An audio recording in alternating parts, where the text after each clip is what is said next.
Papalo sa higit 88 billion pesos ang hindi nakolektang buwis ng gobyerno noong 2023 dahil sa mga nagkalat na peking PWD ID. Mukhang hindi rin sapat na naghihigpit lang sa pag-issue ng PWD ID. Kaya plano na rin ng pamahalaan na magpatupad ng Unified Identification System. Sisimula ng pilot implementation nito ngayong Enero. Para pag-usapan yan, magkakasama natin si Ma'am Glenda Relova, ang Executive Director ng National Council on Disability Affairs o NCDA. Magandang tanghali po sa inyo, ma'am. Magandang tanghali po, Miss Cheryl, at sa inyo pong mga taga-subaybay. Opo. Paano po yung magiging proseso ng Unified Identification System, ma'am? Ito po ay bunga sa pag-uusap po ng DSWD, NCDA, Organizations of Persons with Disability, and mga establishmento po. So, magkakaroon po ng isang central issuing authority, pero ito po ay based on the issuance lang ng ID. But the application and approval of the beneficiaries or yung pong approval ng pagiging persons with disability nila, naka-reside pa rin po sa mga local government unit dahil sila po yung first contact ng ating mga persons with disability. Yung PWD lang po, ang sa local government pa rin ang kukuha sila ng approval. Opo, kasi dun po nila isasubmit yung pong medical diagnosis. Doon din po nila isasubmit yung application form po nila. Tapos once approved po, isasubmit po ng LGU sa DSWD yung mga approved names and piprintan po sila ng ID or issuean po sila ng Persons with Disability ID card. Automatiko ho yung registration nito, ayun, klaro na sa LGU. Paano po nito matitiyak na tanging yung mga lehitimong PWD nga lamang po ang makakapagrehistro dito sa Unified Identification System? Ma'am, ang ating pong mga Persons with Disability Affairs Officer ay trained po na mag-assess ng mga applicants. Lalong-lalo na po yun pong mga medical certificate na ibibigay po nila. So nakalagay po doon specific kung ano pong disability at sila po ay trained na if there's doubt, pwede po nilang tawagan yung doktor na nag-issue po ng medical certificate ng disability ng tao. So at kami naman po sa NCDA, we are strictly coordinating with our LGU through the PIDAW offices para magbigay po kami ng capacity building and technical assistance on the PIDAW processes po. Ma'am, isa po doon sa nakitang problema dito nga sa PWD ID, kanya-kanyang criteria at rules daw po ang bawat LGU. Paano ito maaayos ng Unified Identification System? Ma'am, yung pong process po ng pag-issue ng extra requirement, pare-pares po. Supunod naman po ang ating mga local government units. Kapag kakaiba lang po ay yung design at ayun pong material ng ID. Kaya na po natin ma-validate ang authenticity kasi magkakaiba po. Like 1,700 LGUs tayo.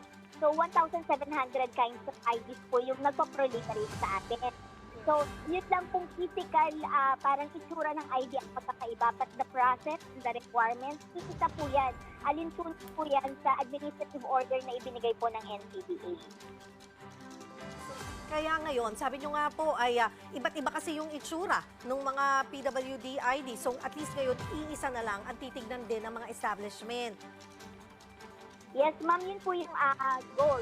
Magkakaroon po tayo ng universal design at yung mga information po doon, isa po pare-parehas. Meron po itong QR code para mas mabilis po mas-scan ng mga establishments at meron din po itong safety picture, probably a hologram po. So, tinatapos lang po namin yung terms of reference kung paano po yung gagawin namin at ang software na gagamitin po natin to produce the said ID po. Magkano pong budget ang inilaan po dito?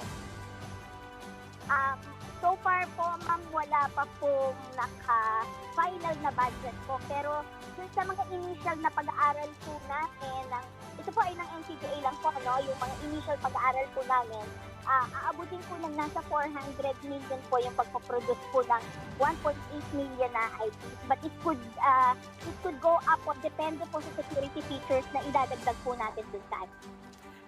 Kailan po target matapos itong Unified Identification System para sa mga PWDs? Ang amin pong pilot testing po ay may time frame po tayo ng January to to June po. So ito po yung determination natin ng mga municipalities and cities kung saan po natin ipapilot yung bagong ID. Ganun na rin po ang pagpuprocure po natin ng materials para po sa physical po natin. At habang hindi pa po ito na ipapatupad at nasa pilot pa lamang po, ano yung hakbang ng NCDA din po laban sa mga gumagamit nga ng peking PWD IDs? Aside po sa mga advocacy campaigns po namin na nananawagan kami sa publiko na kung may mga kakilala, i-report po sa amin. So naggagawa din po ang aming mga governing boards or ang member agencies po ng NCDA ng hakbang para po makuha po namin yung mga total numbers ng mga gumagamit ng fake na ID. Ganon din po sa mga establishments, sila po ay nagre-report po sa amin sa NCDA.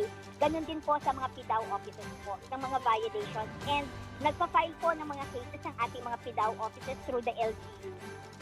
May nahuhuli po ba na paparusahan? Ano po ba ang parusa pag nahuling gumagamit ng peking PWD ID? So ito po, meron po tayong mga nahuhuli at currently may mga ongoing cases po tayo through the LGU po. So ang parusa po dito is not more than 6 years sa pagkakakulong at not more than 50,000 po na penalty po. So may mga nasampulan naman na po. Wala pa po kasing final judgment. So may mga ongoing cases pa lang po tayo. Sino po ang nagdidesisyon nun? Paano po tumatakbo ang kaso?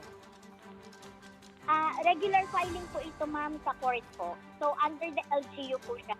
So, through the PDAO offices po, minsan po under the MSWDO office po, pagka po wala po tayong PDAO. Ano po ba yung kadalasang kaso? Talagang peke po yung ID?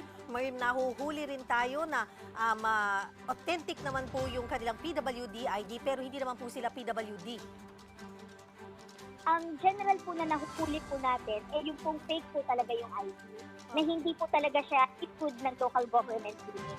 So, pagka po gato, tawag po ng establishment daw at kinukuha po ng SUDAC yung ID nila at na-verify po sila yung issuing authority. So, ibig sabihin, nabili lang po ito sa online. Kaya mahalaga rin po yung inyo pong, di po ba may kampanya po kayo na magparehistro lahat po ng PWD para mayroon po tayong central record? Opo, actually po, meron tayong central record ngayon, which is yung Philippine Register of Persons with Disability under the Department of Health.